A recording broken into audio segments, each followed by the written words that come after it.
आज सुबह जब मैं जा रहा था तो भक्तमाल जी पढ़ता हुआ जा रहा था, एक इतने सुंदर राजा की मैंने कथा पढ़ी उसमें। बंधु, नित्य एक नियम बना लीजिए। जैसे कई आजकल के युवा नॉवेल्स पढ़ते हैं, बुक्स पढ़ते हैं, इंस्टाग्राम चलाते हैं, फेसबुक चलाते हैं। एक सदग्रंथ पास में रखा करो, उसमें से भले एक पेज पढ़ो जरूर। इतना सुख मिलेगा आपको, ऐसी ऊर्जा मिलेगी आपको, और इतना कुछ नया मिलता है कि बस आनंद आ जाता है। तो एक राजा की कथा पढ़ रहा था। जगन्नाथपुरी के एक राजा थे। कहते हैं कि नित्य जगन्नाथ महाप्रभु का महाप्रसाद उनके यहां आता था। ध्यान से सुनना, महाप्रसाद आता था। और राजा जगन्नाथ जी से इतना प्रेम करते थे कि प्रेम से महाप्रसाद आते ही पहले दंडवत प्रणाम करते थे प्रसाद को, और फिर उसको स्वीकार करते थे। बंधुओं, एक आपको हम नियम बता दें, चाहे एकादशी हो, चाहे आपका कोई भी व्रत हो, किसी भी तीर्थ का यदि प्रसाद घर आता है तो प्रसाद के प्रति नियम कैसा होना चाहिए।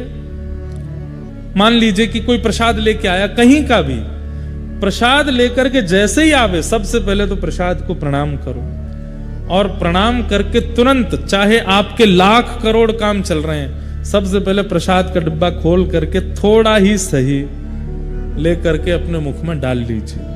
चाहे एकादशी है, चाहे कुछ है, उसके प्रति अन्न बुद्धि मत रखो, उसको पाओ तुरंत।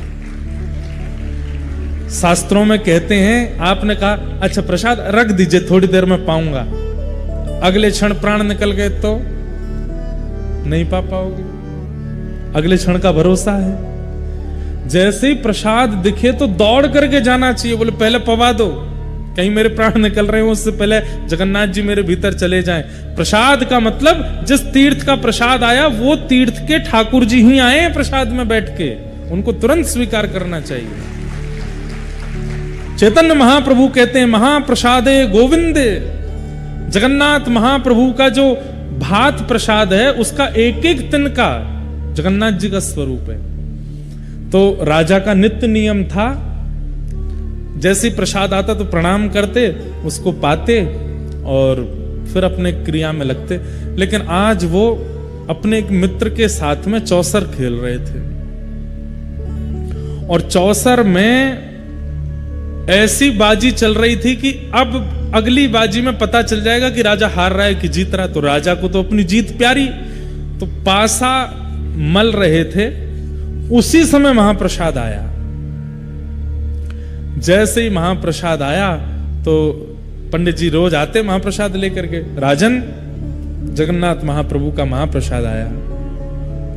तो राजा इतना ज्यादा ध्यान लगा करके खेल रहा था, उसने एक हाथ में पासा लिया, महाप्रसाद को प्रणाम किया, और फिर रुकिए अभी लेता हूं, और फिर से पासा खेलने लगे।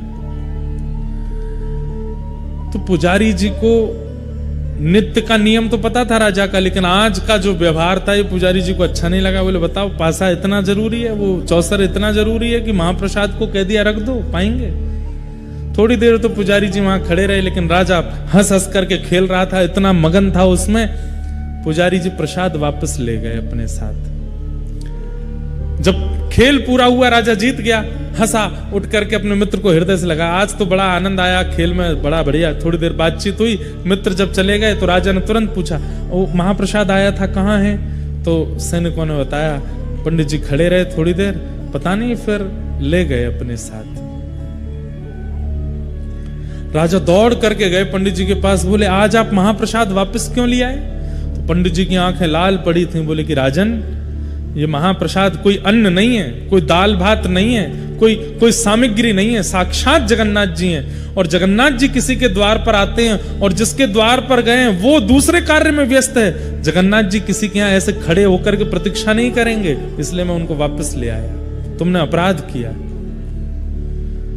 तो राजा को इतना आत्मग्लानि हुई, अपराध बोध हुआ कि मैंने ऐसा क्यों किया। तो राजा ने, अब 2-3 दिन हो गए, प्रसाद पावे नहीं, सोवे नहीं, उसको आत्मग्लानि हो रही है। ब्राह्मणों की कुछ टोली अपने यहां बुलाई, और आज सुबह ही मैंने ये कथा पढ़ी, इसलिए सुना रहा हूं। तो सब ब्राह्मणों से पूछे, अगर कोई व्यक्ति द्वार पर खड़े ठाकुर जी का अपमान कर दे, अपना नाम नहीं लिया। ये राजा का विवेक देखो, अपना नाम बोलूंगा तो ये लोग अच्छा अच्छा बात बताएंगे। जैसे कोई व्यक्ति कह दे मेरे से भैया ये अपराध हो गया, तो सामने वाला ये तो कहेगा कोई बात नहीं भैया, सब हो जाता है, ठीक है, सब गंगा जी स्नान कर लो, हो गया सब ठीक, ये प्रायश्चित करा लो, संतों को भोजन करा दो, ब्राह्मण भोजन करा दो। तो राजा बोला अगर मैं कहूंगा कि मैंने अपराध किया तो ये सारे मेरे को कोई ना कोई युक्ति बताएंगे, अपने लिए ना पूछ करके किसी अन्य के लिए पूछता हूं। तो राजा ने कहा अगर किसी के द्वार पर भगवान आए हों और जिसके द्वार पर आए वो व्यक्ति ठाकुर जी का अपराध कर दे, अपमान कर दे, तो उसका दंड क्या होना चाहिए? हमें उसको क्या दंड देना चाहिए, ये बता दीजिए। तो पंडित जी बोले अगर कोई भगवान का अपराध करता है तो राजा को उसका त्याग कर देना चाहिए, चाहे वो प्रजा में से हो, चाहे परिवार में से हो, कोई भी हो। ठाकुर जी का अपराध करने वाले को राजा को एक ही दंड देना चाहिए, क्या? उसका त्याग करो। राजा बोले ठीक है, अब आप जा सकते हैं। अब राजा मन में क्या विचार कर रहे हैं, मैंने इस हाथ से अपराध किया, अब मैं इस हाथ का त्याग करूंगा, इसको कटवाऊंगा मैं। कैसे कटवाऊं? स्वयं तो काट नहीं पाऊंगा, अपने हाथ को कैसे काटूंगा? किसी और से कहूंगा तो कोई काटेगा नहीं। तो राजा ने क्या युक्ति बनाई, मतलब देखिए कैसी भगवत परायणता है राजा के चित्त में। 2-3 दिन से जानबूझ करके अपना चेहरा ऐसे बनाया कि बहुत चिंता में है। मंत्री जी ने 3 दिन बाद बड़े संकोच में पूछा, राजन आप बहुत चिंतित दिखते हैं, क्या बात है? तो राजा ने कहा, मंत्री जी मैं तुम्हें बता रहा हूं, तुम किसी को मत बताना। बोले हाँ बताओ। रात में एक प्रेत मेरे कक्ष में आता है और उसका रूप स्वरूप नहीं दिखता, तो वो हल्ला करता है और खिड़की में से केवल अपना हाथ मुझे दिखाता है, और उसको देख करके मैं बहुत चिंतित होता हूं, भयभीत होता हूं, सामने आता नहीं है। उसकी मुझे बड़ी चिंता हो रही है, वो क्या करना चाह रहा है मैं समझ नहीं पा रहा।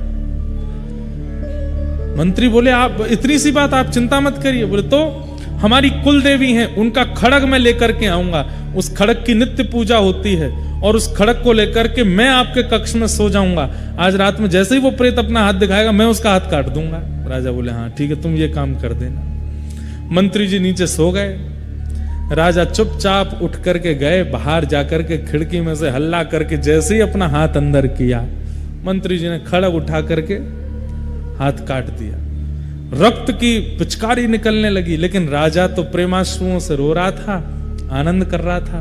मंत्री जी ने उठ करके देखा, बोले अरे ये कोई प्रेत नहीं है, तो हमारे राजा साहब हैं। चरणों में गिर गया, बोले भगवान आपने ऐसा क्यों किया? तो बोले इस हाथ ने ठाकुर जी के प्रसाद का अपराध किया, इस हाथ का मैं कैसे अपने पास रख सकता हूं, इसलिए इसका त्याग करना था, इसलिए मैंने कटवा दिया। महाप्रभु जगन्नाथ मंदिर में खड़े खड़े व्याकुल हो गए राजा की इस दशा पर। तुरंत अपने पुजारी जी को कहा कि सुनो, अभी इसी वक्त उस राजा को लेकर के आओ। राजा के पास गए तो हाथ कटा हुआ है, मल्लम पट्टी लगा रखी थी। मंदिर बोले ठाकुर जी ने स्वप्नादेश किया है, आपको बुलाया मंदिर में। ठाकुर जी के सामने गए तो महाप्रभु जगन्नाथ जी अपनी ब्रह्म वेदी पर ऐसे झूम रहे थे। राजा बोले नाथ आज मुझे लगता है कि मेरी सेवा पूर्ण हो गई। बोले क्यों? जैसे मेरे महाप्रभु के हाथ हैं, आज मेरा हाथ भी वैसा ही हो गया है। आपकी भुजा नहीं है, मेरी भी भुजा नहीं है, मैं भी वैसा ही हो गया हूं। लेकिन नाथ मैं आपको प्रणाम करता हूं। जैसे ही ठाकुर जी के सामने दंडवत किया, राजा का वह हाथ पुनः प्रकट हो गया। ठाकुर जी बोले मैं तुमसे बहुत प्रसन्न हूं, तुम्हारी इस भगवत परायणता पर मैं इतना प्रसन्न हूं, आज के बाद ऐसा कुछ मत करना, क्योंकि तुम्हारे चित्त में जो प्रेम मेरे प्रति है वो अद्भुत है। देह का चिंतन यदि व्यक्ति करता है तो धर्माधिकारी माना जा सकता है, लेकिन जब व्यक्ति अपने चित्त का चिंतन करता है और वो चित्त के कल्याण की भावना में सदा लगा रहता है, वही व्यक्ति परम धर्माधिकारी माना जाता है। और श्रीमद् भागवत यही करती है कि धर्म से उठा करके अब परम धर्म की ओर ले जाती है। ये भागवत का विषय है। कथा सुनने वाला व्यक्ति देहाभिमान से उठ जाता है, फिर उसको चिंता होती है कि मेरे चित्त का कल्याण होना है, मेरी आत्मा का कल्याण होना, और उसके कल्याण के लिए मुझे कुछ करना पड़ेगा। भागवत का विषय। दूसरी बात, भागवत का अधिकारी कौन है? परम धर्म के मार्ग पर चलने के लिए कौन सा ऐसा व्यवहार है जो आपको अपने चित्त में लाना पड़ेगा? बहुत ध्यान से सुनना। चित्त में काम है, क्रोध है, लोभ है, आदि आदि दोष हैं, आलस्य है, क्रोध है, मोह है, रहने दो, कोई बात नहीं। इन सबके सहित भी आप परमाधिकारी बन सकते हो, लेकिन एक दोष ऐसा है, वो अगर आपके चित्त में है तो आप परम धर्म के मार्ग पर कभी नहीं आ पाओगे। मतलब परम धर्म मतलब भक्ति के पथ पर आप कभी नहीं आ पाओगे अगर ये दोष आपके अंदर है तो। कौन सा दोष? निर्मत सराणाम सताम, दूसरे की उपलब्धि से ईर्ष्या होना। ईर्ष्या का दोष यदि किसी के चित्त में है, वो ठाकुर जी का अधिकारी नहीं बन पाता। बंधुओं देखिए, काम, क्रोध, लोभ, अभिनिवेश, अहंता, ममता, चिंता आदि आदि जो दोष हैं, इन सब का पता हमको लगता रहता है, और दूसरों से हम इस बात को शेयर भी कर लेते हैं कि मेरे अंदर क्रोध बहुत है, मेरे अंदर काम बहुत है, मेरे अंदर ये दोष बहुत है। लेकिन ईर्ष्या का दोष जो होता है, इसको हम सबसे छुपाते हैं। यहां पर बैठे हर व्यक्ति को किसी से ईर्ष्या होती है। उसकी बात होती है तो आप विचलित हो जाते हैं, उसकी बात मत करो मेरे सामने। उसके बारे में कुछ अच्छा सुन लेते हैं, अरे आप तुम क्या जानो, उसकी सच्चाई तो मुझे पता है, वो तो ऐसा है, वो तो ऐसा है, वो तो ऐसा है, 10 बातें बुरी बोल देते हैं। ये ईर्ष्या का जो दोष है ना, अगर ये आपके चित्त में है तो आप चाहे कितना भी नाम कर लो, कितना भी भजन कर लो, कितनी भी कथा सुन लो, कितना भी आप नियम कर लो, ठाकुर जी आपको कभी नहीं मिलेंगे। भैया, नाम का, कथा का, परिक्रमा का, जप का, नियम का फल क्या है? कि चित्त से ईर्ष्या खत्म हो जाए। अरे हम तो कहते हैं आज ही चिंतन करो, किसका नाम सुन के ईर्ष्या होती है? किस व्यक्ति की बातें सुनकर के ईर्ष्या होती है आपको? 7 दिन कथा सुनो और 7 दिन बाद उस व्यक्ति का फोटो देखना खोल के फोन में। अब ईर्ष्या नहीं हो रही, अब तो अच्छा सा लग रहा है, तो समझ जाओ कथा ने लाभ किया है, कथा ने फायदा कर दिया है। वो व्यक्ति सामने आकर के खड़ा हो जाए और आपके मन में आए, यार जीवन भर में इसके अंदर दोष ही दिखता रहा, लेकिन इसमें भी दोष नहीं है, गुण ही है। समझाओ कथा, समझो कथा लगी आपको। लेकिन 7 दिन पहले जिसके प्रति जैसी भावना विचारधारा थी, 7 दिन बाद भी वैसी ही रही है। इसका मतलब कथा का प्रभाव नहीं हुआ, नाम का प्रभाव नहीं हुआ, परिक्रमा का प्रभाव नहीं हुआ, जप का प्रभाव नहीं हुआ, यज्ञ अनुष्ठान का प्रभाव नहीं हुआ।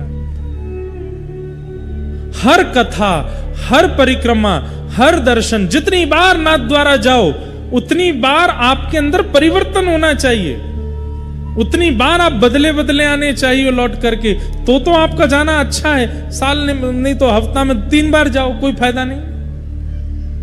वही बात है कि डॉक्टर के पास हर हफ्ते, हर महीने में 1 बार चेकअप कराने जाते हैं, पर ना तो कचौड़ी छोड़ रहे हैं, ना घी छोड़ रहे हैं, ना मलाई छोड़ रहे हैं, ना शुगर छोड़ रहे हैं, चकाचक पा रहे हैं धुआंधार, और फिर डॉक्टर को जाकर कह रहे हैं आंखों के आगे काला काला हो जाता, कुछ करो ठीक हो जाऊं मैं। डॉक्टर कहेगा तुम ये नियम तो करते नहीं। भाई डॉक्टर के पास जाओगे तो फिर उसके बाद में कुछ परिवर्तन आना चाहिए ना।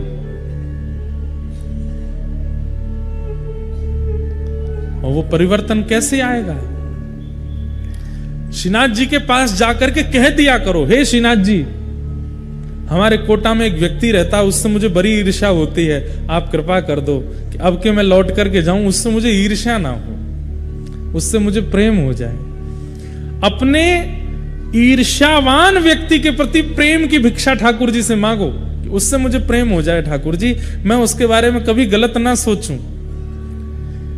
मेरे अंदर क्रोध बहुत बढ़ता जा रहा है, हे श्री जी बाबा कृपा करो मेरा क्रोध समाप्त कर दो, मुझे किसी की बात बुरी ना लगा करे, मैं सबसे अच्छे से रहा करूं, ऐसी कृपा कर दो। मेरे अंदर द्वेष बहुत आ गया है, मैं द्वेष का शिकार हो गया हूं, हे नाथ जी मुझे कृपा करो। आप ठाकुर जी के सामने जाकर के बोलेंगे, लौट करके जब आएंगे तो 0.1% ही सही पहले से दोष घटेगा। और दोष का घटना, दोष का समाप्त होना, यही कथा कीर्तन दर्शन परिक्रमा का फल है। जिस दिन दोष शून्य हो जाएंगे उसी दिन ठाकुर जी मिल जाएंगे। ठाकुर जी ने देख लियो कि अब चकाचक है गो, अब बढ़िया है गयो है, अब प्रिय हो गया है, अब इसके अंदर कोई दोष नहीं है, ठाकुर जी मिल जाएंगे।